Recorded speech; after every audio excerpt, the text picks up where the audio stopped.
Hello everyone, welcome welcome back to my channel, Uncultured Pearls. This is where I talk about knitting, crochet, sometimes diamond painting, any crafts that I feel like testing out. So if that's what you're into, you are in the right place. My name is Lucy. Today is Sunday, December 17th, 2023. There's supposed to be rain later, so I'm trying to film this before it rains because it might be kind of loud if it rains hard. So we're gonna see if I can get through it. Today is a very special episode because, as you can see, I have a finished object that I have been patiently waiting to show off to you guys, but I have finally finished it.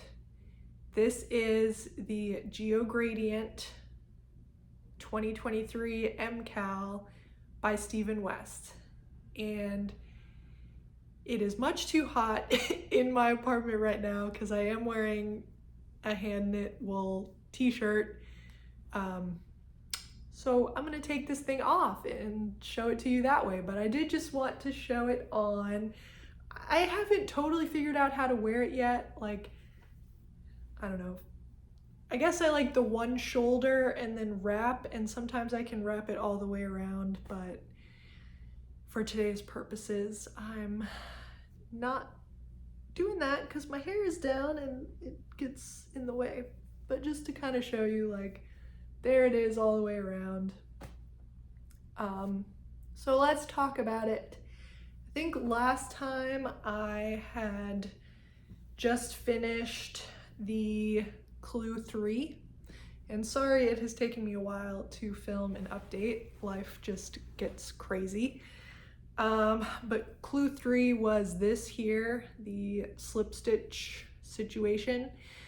So as you can see, I finished that, and then I moved on to the final clue. And I will show you the swatch I made because I did do a swatch for the dip stitch so that I wouldn't mess it up. I'm glad I did because I did not end up messing up on my actual shawl. But here is my swatch. I just used yarn that was in my stash. It's acrylic. I probably bought it for a baby blanket or something back in the day. But here is my little dip stitch swatch, and there's the back. Didn't weave in the ends, obviously, but I did like just practicing and getting a feel for how it's supposed to look to give me some confidence. So once I finished that, I moved in to the actual shawl, and there it is. I do think it looks great. Honestly, this entire shawl, like there you can kind of see mine. It's great. It's one of the better MKALs that I've seen. I mean, there's a lot of great ones, and I've only done 2. Last year with the Twists and Turns was the first one I did. Though I did also knit the Dustland shawl, which was not an MKAL, but it's a Stephen West pattern. I knit that one and gave it to my sister. But I mean, this is like up there, in my opinion, with the look of his MKAL shawls. And yeah, it took a really long time to do this clue because at one point you have literally 1,000 stitches. Now most of them are those dip stitches that you then resolve with purling through the back loop on the next pass. So it's kind of only like having 500 stitches, but technically you have 1,000 loops on your needle at one time, which is a lot. But I powered through, I finished it, and I just used the colors as they were recommended in the pattern. So I went A, B, C, D, A, B, C, D, and then A again with the white, and then cast off in color B. And then I did decide to go for fringe, obviously, and I really liked the look of the short fringe that Steven did in his instructional video. So that is what I went for, and I did it the exact same way with using one strand of each color in the fringe. And this yarn that I'm using, it is Monostel Uruguay Fino, and it is a blend of wool. I can tell you exactly what it is if I check my notes. 70% merino wool and 30% silk. And I don't know if it's the silk content or what, but it tends to felt pretty easily. And so with my fringe, I was thinking if I had really long fringe, it was just gonna get all matted and tangled and disgusting looking. And it might still end up doing that, but I wanted fringe anyway, so I gave it a shot. I did short little fringelets. They're probably 1.5 inches. And I got a little carried away when I was cutting my fringe because I did not even feel like counting all the little places where I would need fringe. So I just cut a whole bunch, and it resulted in me having this Ziploc bag of extra fringe pieces. So, I don't know, down the road, if they get really disgusting and matted, I could take them out and redo the fringe. We'll see if I get to that point or not. Maybe I'll just embrace the felt. But I'll show you how much I have left of each yarn, you know, just in case you're interested. I don't know. Here is color A. This one was Ivory Letter Opener. And as you can see, it's a pretty decent ball left. I don't have a scale, I'm the worst, so I can't actually tell you how many grams this is. But it looks decent. It might be like 30 to 40 grams would be my guess. Here's color B, and I definitely have the least of color B. So like, I don't know, can I show you all in one? Boop, boop. So B is much less, and then here's C and D. Probably I would say most of C. C is the color that I have the most of, is what I'm trying to say. But I will definitely put these to good use. Maybe I'll keep a little bit in case I want to redo the fringe, or maybe I won't. We'll see. Looking at how much I have left, I probably could have done another row of section 4, but clue 4, I should say. But when I got to that part, I was just over it.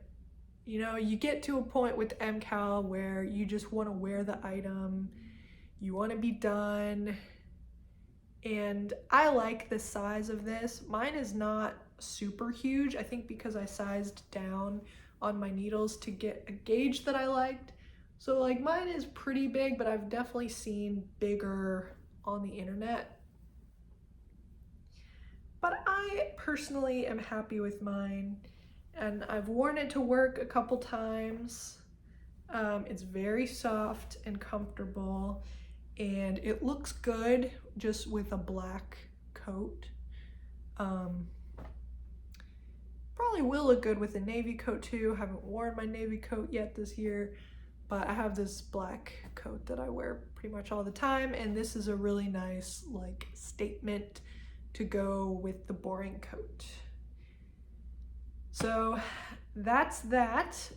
If you have any questions that I forgot, like if there's something I forgot to tell you about this, let me know in the comments. Sorry, I'm like the worst podcast knitter ever, but help me to learn. So if you have any burning questions about this, please let me know in the comments. And also, while you're there, don't forget to hit subscribe so that you can see my videos in the future. So that's that one. I'm just gonna set it up there. So that's my one finished object. I have two whips to talk about. The first one is the less exciting one. So let me knock this one out and then I will move on to the one that I am very excited about. But this one, let me grab it. This one is the Auroras at Night shawl by Lori Law. That's spelled Lorilaw. And here it is. Now I cast this on before the MKAL. I have not talked about it on the channel yet, but I had just a few days before the MKAL started where I didn't have anything on the needles, and I was like, we can't have this. So I cast this on real quick because I had just a single skein of yarn, and I was thinking this wouldn't be too big of a project that I could actually finish it with the single skein. So I cast this on. The yarn that I am using is by Plymouth Yarn Company Inc. It is their Happy Feet 100 Splash base, which is 90% superwash merino, 10% nylon, and the color is Blue Oreo. So here is what it looks like. Oh, I should like, it's, you know, kind of a very pastel neutral gray blue, and then it's got speckles of darker teal and black. And the pattern itself is pretty cool. You start down at this tip and you do stripes. It's like a garter stockinette, or is this reverse stockinette? Let me look at this.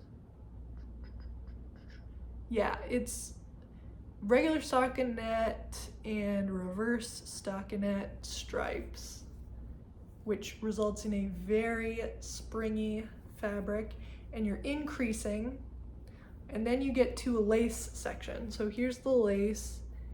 Hold it this way so maybe you can see. It's not showing up super well in the camera, but there's yarn overs, there are knit two togethers, and what's the one, SKPs? Is that where you like slip one and you knit one and you pull the slipped stitch over the knit stitch like you're binding off one? Maybe I can show you this larger lace section, might be easier. So it's kind of like spirals. It waves up and down, and then you go back into another of the striped section, and it's going well, but I have concerns because so far I've been getting bigger and I'm in the final increase bit. So I think right at this point where I stopped, I'm supposed to start decreasing, and you decrease at a faster rate than you increased. So this part, you know, very slowly and gradually it gets bigger, but here it's gonna go zoop, a lot faster. But even with it going faster, I do not know whether I'm gonna have enough yarn, because this is all I have, this little thing. And like, to compare, this is how much I have left of color C in that other one. So I'm trying to decide what to do. Do I stay the course and just play yarn chicken and hope that this is enough? Do I try to go on the internet and order another one? do I rip out this entire thing and use the yarn for a different project? And I'll tell you the project I'm thinking about doing that with. So I need a very simple project because I'm gonna be traveling to Disney World in January, the very end of January, going on a Disney trip. I'm going on an airplane. I've not been on an airplane since I was 3 years old. I'm gonna be a little nervous, and plus, knitting is my passion, my hobby. I don't want to go on vacation without my hobby. So I do want to bring knitting with me, but I want it to be something that I really don't have to think about, that I can just pull out of my bag, immediately start working on, and not have to check a pattern or anything like that. So what I'm thinking of doing is a Musselburgh hat by Isolde Teague, which has taken the internet by storm. Probably, if any of you out there watching are knitters, which I assume you probably are, you've heard of this pattern and or possibly knit one of these hats. I have not, but the way the pattern works is you cast on at the crown with a special cast on. You do increases until you get to the circumference that you're aiming for, and then you just knit stockinette in the round for something like 17 inches, 18 inches, something like that, depending on the size you're going for and how slouchy you want it. And then you do the opposite, so you start decreasing and eventually get down to a point. So you've made this really long tube with 2 crowns on either side, and then you stuff one half of the hat into the other half so that it is 2 thicknesses.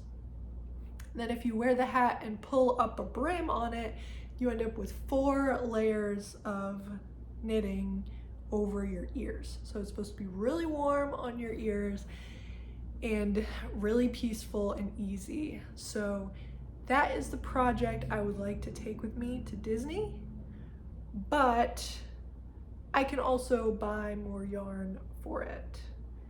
I kind of would like to do a ridiculously bright day glow type of color, either bright pink or bright green, because then I could use it as a running hat and I would be very visible if it's, if the sun hasn't totally come up when I'm out there running, people would see my hat.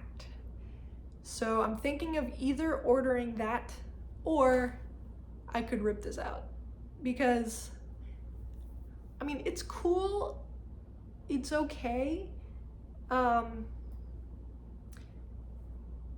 It was just sort of something that I cast on because I needed something to knit on. It wasn't a finished project that I really was excited about necessarily. So I wouldn't be heartbroken to undo this, and it might make a cuter hat than a scarf, to be honest with you. So I don't know. I'll debate that. We'll decide later. And yeah, that's that. Next is my whip that I'm very excited about. So as I just said, I'm going to Disney. And I decided I would just look on Ravelry to see if there were any Disney-inspired knitting projects that I could possibly do and then bring with me. Like finished, that I could wear at Disney. Sorry, gonna take a sip of water.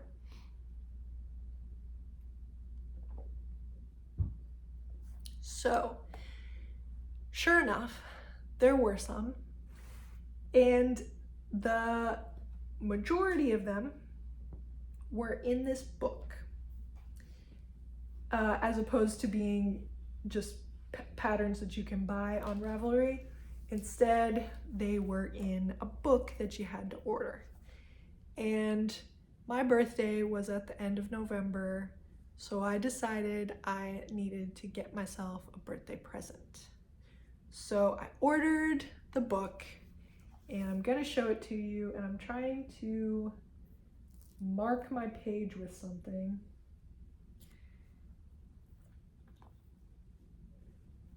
Sorry, I'm the worst. Okay, here's the book, Knitting with Disney by Tanis Gray.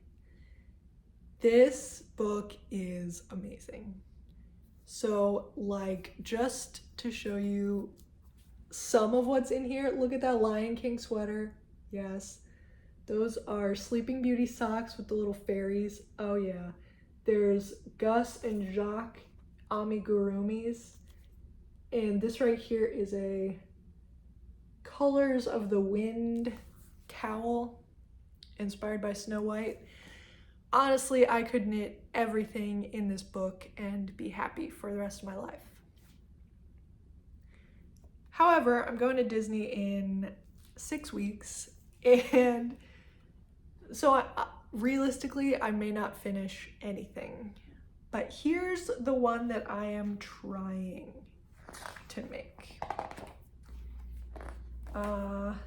It is the Poison Apple Pullover, and I'm trying to not show too much because, like, I don't want to violate copyright laws. But here is the sweater. It's a colorwork yoke sweater with poison apples like in Snow White. Here's another picture. Can you see it all? Okay. Yeah, with little gold details at the hem. So I was thinking, if I'm able to finish, this could be a great Disney sweater. It is a fingering weight yarn, so I'm gonna have to see how bulky it is. I'm hoping not bulky, but I might be able to fold it small enough to fit in my park bag. Might not, but I might. And the weather, we're kind of gonna have to play it by ear when it comes to the weather and decide what to wear each day depending on how cold or warm it's gonna be, because there's a lot of variability in Florida in January. So it might be 80 degrees, it might be a high of 60 degrees, you just don't know. And then early in the morning and late at night, if I'm still at the parks, it's gonna get chilly again. Even if it was 75 or 80 in the afternoon, it might be down to 55 once the sun goes down. So I wanna have options. I'm definitely gonna bring, like, you know, conventional fleeces and stuff like that, and like a rain jacket, so that I can layer and remove layers throughout the day as necessary. But this would be a really fun and cute item if I can manage to finish it. So I did cast it on, and first I'll talk about the yarn that I got for it. I decided to order some Holst Super Soft. I have never worked with Holst Super Soft before, but there's a first time for everything. And let me show you the colors that I got. First of all, I did buy a cone because it was highly cost effective. And so for the main color, which is the blue base of the sweater, I bought this cone. It is indigo is the color, and it's really super affordable. I think it's a 500 gram cone, and it costs something like $30 US. And you know, I've bought a single skein of hand-dyed sock yarn for $30 US, and that's 100 grams. So this is like 1/5 the price. Now it's not a hand-dyed yarn, and if you're familiar with Holst, the way they can sell it so cheap is that they don't finish the entire process. So they don't wash out the spinning oil that is in the yarn before they send it to you. So this yarn is pretty scratchy when you feel it. Like it's pretty rough touching the cone, very grippy. It sticks to itself very easily. But it does kind of transform when you block it. So first let me show you the rest of my colors. That is indigo. Then we have my gold color, which is, I wrote it down, 1 second. Sunrise is this yellow. And then red is carmine. And my white is ecru. And I did knit swatches. I'm trying to do what you're supposed to do. Now the problem I have is sometimes I knit the swatch and I'm not exactly perfect with my gauge, and I say, it's close enough, which totally defeats the purpose of swatching, right? But whatever. This is uncultured pearls, okay? We don't go for perfection. We go for a fun time. So here are my swatches. I made 3. They're all in indigo, so you're probably not going to be able to see them at all. But here was my first swatch, and I knit this in the round, but like flat in the round. And I didn't even really look up a tutorial for how to do this like I should have, but I just carried the yarn across the back and started a new row. Like I slid my needles across, slid my yarn across my circular needles to start at the other side again. And so this, I think, I don't even remember the yarn sizes. Now, I maybe could tell you if I look at my needles.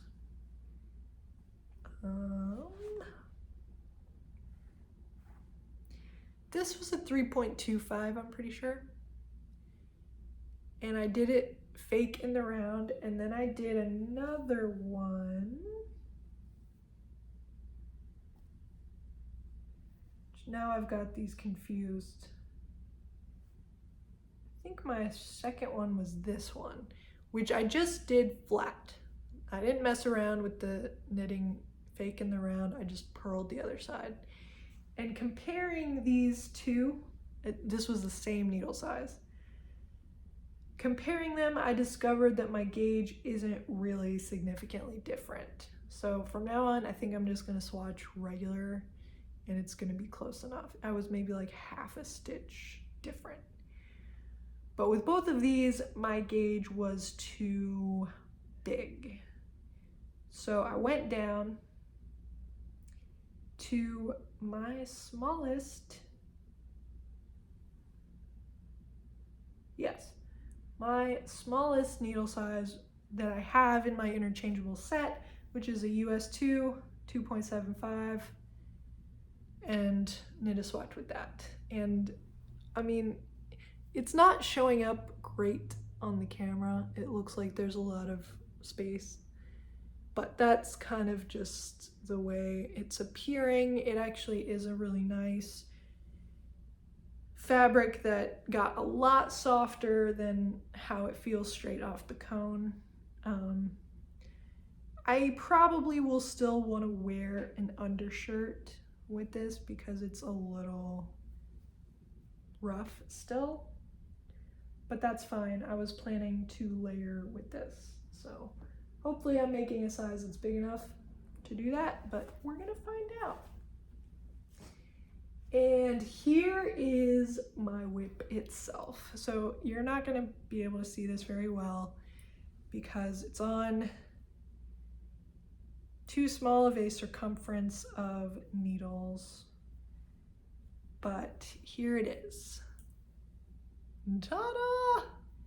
And I think I stopped in the middle of a row, so I'm trying to, I think this is the front and I am basically in the back, or it's kind of like that. So it's got just a regular 2x2 rib neckline, and then you increase for a while just in the blue, and then you start the color work. And can I kind of spread this so you can see a little bit? There's my skulls. They look okay. My color work is not the best. I have issues with tension, but I think once I block it, it should be better, hopefully. The other issue that I had, and I don't know if I'll be able to find it and show you, was the wrap and turn short rows. So I have never done wrap and turns. I've done German short rows before, but this was my first time doing wrap and turns. I decided to follow the pattern exactly and just learn how to do wrap and turns, but I did not do a great job. And I don't know if I messed up or if I found a tutorial that was not quite right, or if I did it right and they just don't look as good compared to German short rows. I'm not sure, but I'll try to show you. Can you see right here that there's holes? Yeah, like right there. Hole, hole, hole. Every time that I resolved the short rows, and it's only on one side. So the short rows that I created on the knit side, there's almost no hole. You can't really see them. But the ones that I created on the purl side, either I did something wrong or they just don't work as well on the purl side. I don't know, but there's holes. And so I'm gonna probably block it first and see how it looks, and potentially go back in, and I don't know if I can try to do a duplicate stitch or if I have to just kind of go in and out a bunch on the back of the work and see if that kind of makes it look better. I'm not sure. And right when I did it, I really debated ripping back and trying again. But then since I didn't know, and I thought maybe like it's just the way that it looks when you do wrap and turns, I was like, it's gonna be fine, I'm gonna leave it. And maybe that was a bad idea. But now that I've done so much more, I'm definitely not going back. But you know, again, uncultured purls, we're not going for perfection. It's gonna be fine. But yeah, I have 6 weeks until my vacation, and I've probably been knitting on that for at least 2 weeks so far, so it's gonna be cutting it close. Now, Christmas and New Year's are coming up, and I will have some time off work. And what I usually do for New Year's anyway is just sit and watch Star Wars all day. It's kind of a family tradition. We do a little Star Wars marathon on New Year's Eve, and so I can knit while I'm doing that. And by that time, I'm gonna be done with the color work, so it should just be knitting stockinette in the round, and it should be quick, and I should be able to very easily watch Star Wars while I'm doing it. So hopefully that will help me finish, and if I really put my mind to it, maybe I can get this thing done. It would help me if you cheer me on in the comments, or if you hit the like button. Every like I get, I'm gonna take that as a you can do it, Lucy, you can finish your sweater, and it's going to fuel me to work as hard as I can on this and get it done.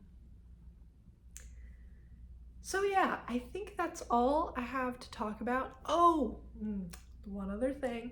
I usually talk about books at the end of my videos. So I did make some reading progress. I have 3 books to talk about. The first one that I finished is The Institute by Stephen King. This one came out, I think, 2015-ish, somewhere in there. I was just now reading it for the first time. It was okay. I think I gave it 3 stars on Goodreads.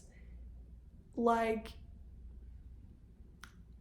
I don't know. It was kind of a, I don't want to say overdone, because I think this is kind of a classic trope that can be done a vast number of times and not get boring. It's just that his didn't offer much that was super new and unique to it, but it's kids with brain powers, telekinesis, or what's the other one? Telepathy. They get kidnapped, put in this secret base where they are trained to be able to assassinate people with their mind, and it's about one kid there and his journey of escaping the facility and trying to take down these people and free his friends. And it was the classic Stephen King thing where, like, the idea is good and the execution has its moments, but then there's several hundred pages where you just want things to happen faster. And so it ended up taking me a very long time to finish this book, but eventually I did, and not a favorite of mine, but it was decent. So after that, I then read Nick and Charlie, which is a novella by, what is their name? Alice Oseman. And it's the 2 characters from Heartstopper, which is a very popular graphic novel by Alice Oseman. And this is a novella following them a little bit after Heartstopper. It was very short. I think it was 100 pages, but it's a small book, so each page has a lot fewer words than a typical book. So I just read it in one day. It probably took me an hour and a half, 2 hours maybe, to read the whole thing. And it was very cute. I mean, it was not like deep, really. It was just kind of a fun and cute story involving these characters. Honestly, you have to read Heartstopper first, or else you're not really gonna get it very much. But it was cute. I liked that one. I think probably gave it 4 stars. Did enjoy that. And now what I am reading, I have taken the plunge. Book Talk, BookTube, whatever, they have influenced me, and I am reading A Court of Thorns and Roses by Sarah J. Maas. Don't know how I feel about it so far. I'm about 100 pages in. If you don't know about it at all, generally it's about this girl who goes hunting in the woods one day. She shoots this wolf, and it turns out that this wolf was a shapeshifter. He was a very important person in the realm of the fairies, and one of this wolf's friends ends up coming to the girl's home, kidnaps her because there's this treaty between the fairies and the humans, which states that if a human kills a fairy, either the fairies have to kill the human or the human's life is like forfeited to the fairies. And so to appease the treaty, they can also just take the human, bring them to the fairy land, and live there for the rest of their life. So this girl was spared. The fairy did not kill her, but now she has been taken to the fairyland to live with him. And that's about as far as I've gotten. Apparently there is smut later on. Definitely an adult book, which confuses a lot of people. Some people think it's young adult because this author has a different series that is geared more toward young adult, but this particular series gets kind of adult. So I have not gotten to anything kinky yet, but we shall see. I'm fine with that in books. So should be interesting. We'll get there eventually, and I'll let you know in the future if I like it and if I plan to carry on with the rest of the series or if it's gonna be a one and done type of thing for me. But with that, I believe that is all I have to talk about. But yeah, let me know if there's anything I did not answer about any of my knitting or any of the books. And that should be it. I probably will not make another video until after Christmas, most likely. So if you all celebrate Christmas or whatever winter holiday you do celebrate, hope you have a very merry and festive time with that. Hope you're able to take a little time for yourself. You know, these days we're always like working, taking care of others in our family, etc. And that can be even more highly elevated during the Christmas season. So I hope that you're able to work in a little bit of time for yourself to do what you love, whether it be knitting, crafting, reading, whatever makes you happy. Try to find a time for it. I know I will, or I'll do the best that I can to make time for that. And yeah, I will see you all in the next video. Thank you so much.